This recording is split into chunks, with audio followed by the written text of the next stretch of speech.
방랑소녀와 열알기. 연암과 떠나는 철학여행. 제6편 소요유의 참뜻. 산해관에서 북경으로 향하는 길, 연암이 걱정스럽다는 듯이 옥년에게 말했다.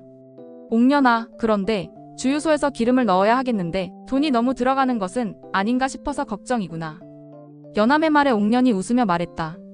삼촌께서 여행의 경비에 대해서는 전혀 걱정하지 않으셔도 될 만큼 충분히 준비했어요. 다행히 부친께서 잘 챙겨주셨거든요. 이렇게 말하면서 지갑에서 카드를 꺼내서 보여줬다. 그것을 본 연암이 신기하다는 듯이 말했다. 어사는 마패를 쓰고 나그네는 통행패를 쓰는데 옥년은 황금패를 갖고 있으니 천하무적이로구나. 삼촌의 말씀을 듣고 보니까 정말이네요. 이 카드 한 장이면 세상 어디를 가더라도 먹고 자고 사는 것을 완전히 해결할 수가 있으니까요. 연암은 그제야 마음이 놓인다는 듯이 말했다. 그럼 이제부터 여행의 경비에 대해서는 신경을 쓰지 않겠네. 대신 옥년의 공부를 도와준다고 생각하는 것으로 퉁치자구나. 당연하죠. 삼촌, 부모님도 그걸 원하실 거니까요. 두 사람의 대화를 듣고 있던 장수운이 흐뭇하게 웃었다. 이것도 소요유의 한 형태야. 소요유? 옥년이 물었다. 그럼 돈 걱정에서 벗어나니까 이제 진짜 자유로운 여행을 할 수 있게 됐잖아. 장자가 말한 자유로운 논일기 말이야.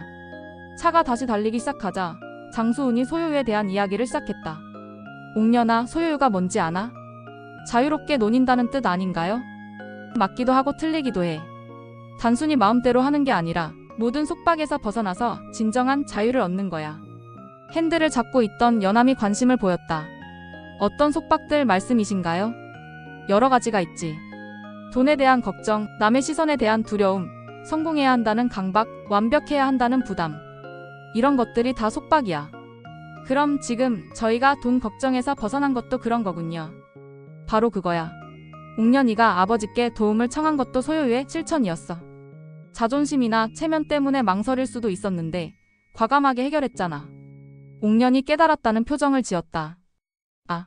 그러고 보니 처음엔 부모님께 말씀드리기가 좀 부끄러웠어요. 그런데 지금 생각해보니 그게 가장 현명한 방법이었네요. 맞아. 소요유는 현실을 도피하는 게 아니라 현실의 문제를 지혜롭게 해결하는 거야. 그리고 그 과정에서 자유로워지는 거지.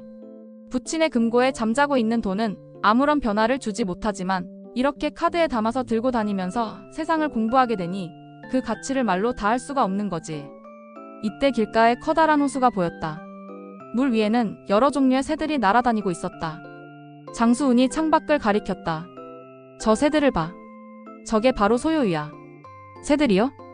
그럼 저 새들은 어디로 가야 한다는 목적지가 정해져 있나? 몇 시까지 도착해야 한다는 시간표가 있나? 아니요.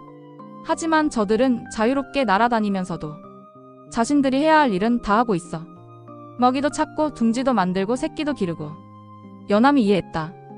목적 없이 사는 게 아니라 목적에 얽매이지 않으면서 자연스럽게 사는 거군요. 정확해. 연암도 250년 전 여행할 때 그런 경험을 했을 거야. 어떻게 아셨어요?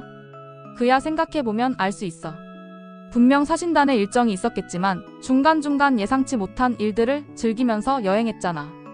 맞습니다. 계획이 없던 사람들을 만나고 예상하지 못한 풍경을 보면서 그때가 가장 즐거웠어요. 그게 소요유야. 계획은 이때 계획에 얽매이지 않는 것. 옥년이 손뼉을 쳤다. 그럼 지금 저희 여행도 그런 거네요. 피서산장이 있는 승덕까지 간다는 큰 목표는 있지만 길에서 만나는 모든 것들을 자유롭게 즐기는 거죠? 맞아. 똑똑하구나. 그런데 여기서 중요한 게 하나 더 있어. 뭐예요? 마음의 자유야. 몸이 자유로워도 마음이 갇혀있으면 진정한 소요유가 아니거든. 연암이 물었다. 마음이 갇혀있다는 게 어떤 뜻인가요? 예를 들어보자. 옥년이가 지금 이 여행을 하면서 계속 이게 내 철학 공부에 도움이 될까?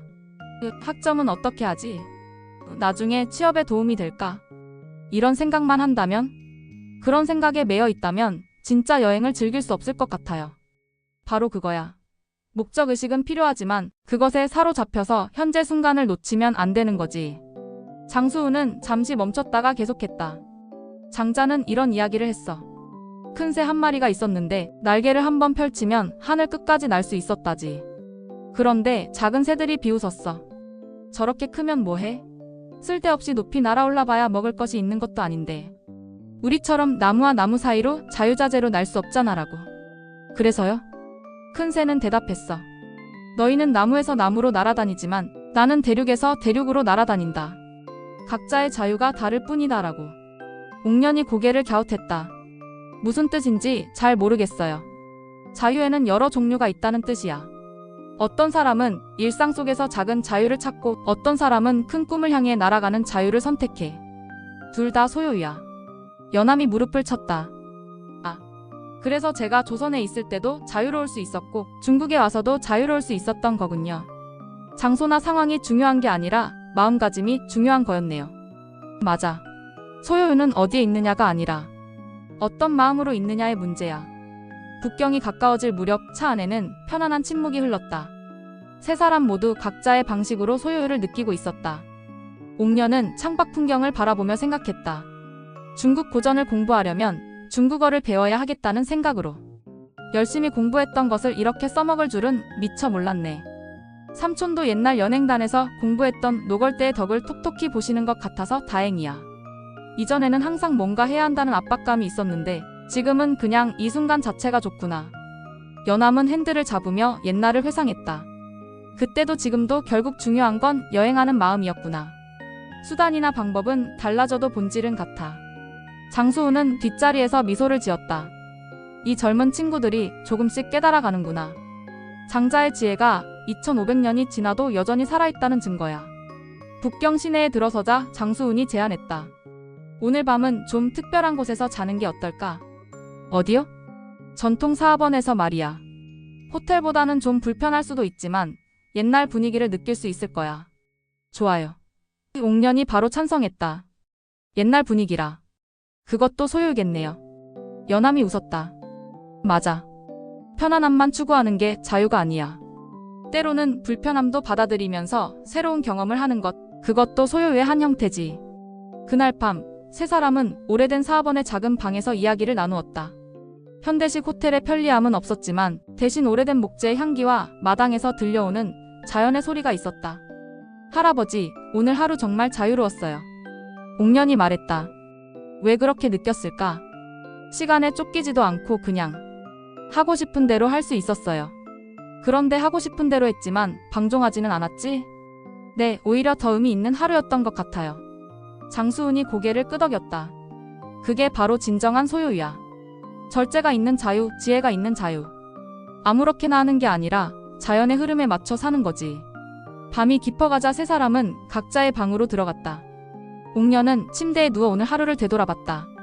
장수운 할아버지의 소유 이야기를 들으면서 자유의 진정한 의미를 조금이나마 이해할 수 있었다. 자유롭다는 것은 마음대로 하는 게 아니라 마음의 평화를 얻는 거구나. 그리고 그 평화는 외부 조건이 아니라 내 마음가짐에서 나오는 거고. 내일은 또 어떤 깨달음이 기다리고 있을까? 장자의 지혜는 정말 끝이 없는 것 같았다.